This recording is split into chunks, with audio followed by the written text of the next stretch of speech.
This is part 2 of the example that I was doing in the last video on food and energy consumption.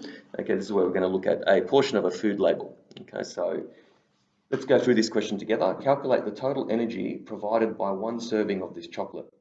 Assume 1 gram of carbohydrates and proteins contribute around 4 calories and 1 gram of fat contributes around 9 calories.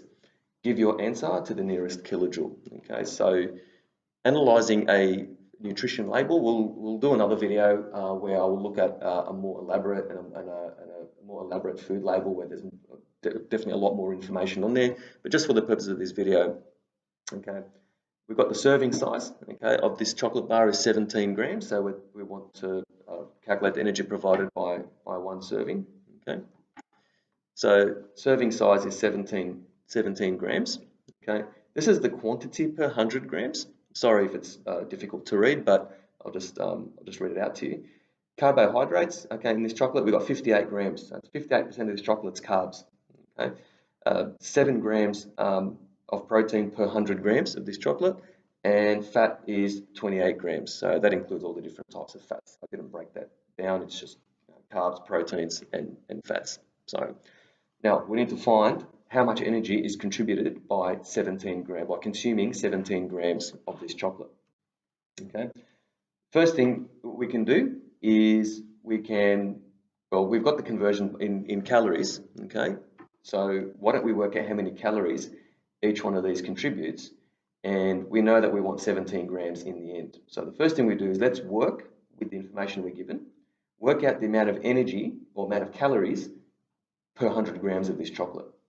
Okay, so, and also take note of the contribution of the carbs and proteins contributing 4 calories and 4 calories per gram, and fat contributing around 9 calories. Okay, so they're only approximate figures.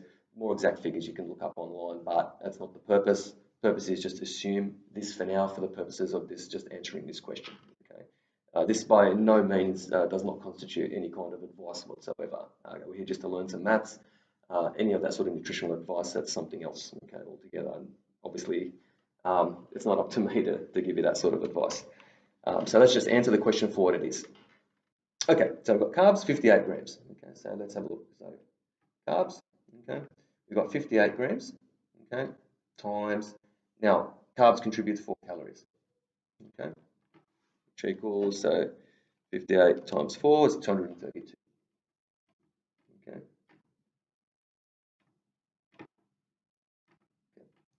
So 232, CA1. Okay, the proteins. Okay, we've got 7 grams, and proteins contribute 4 calories per gram, and that gives us 28 calories. The fats, okay, we've got 28 grams of fat, and fat contributes around 9 calories. Okay, so we've got 252. Okay, so the total number of calories, okay, 232 plus 28 plus 252. If we add all these together, we get a total of 512 calories. Okay, and that's per 100 grams. Okay. So how many calories would 17 grams then contribute? So 512, okay, if we divide that by 17, okay, or divide that by 100, okay, multiply that by 17, sorry. Okay, so 512, divide that by 100 and multiply that by 17, okay, we get 87.04 calories, okay, and that's per 17 grams of this chocolate. Okay, so 87.04 calories in kilojoules. Okay, multiply that by 4.184.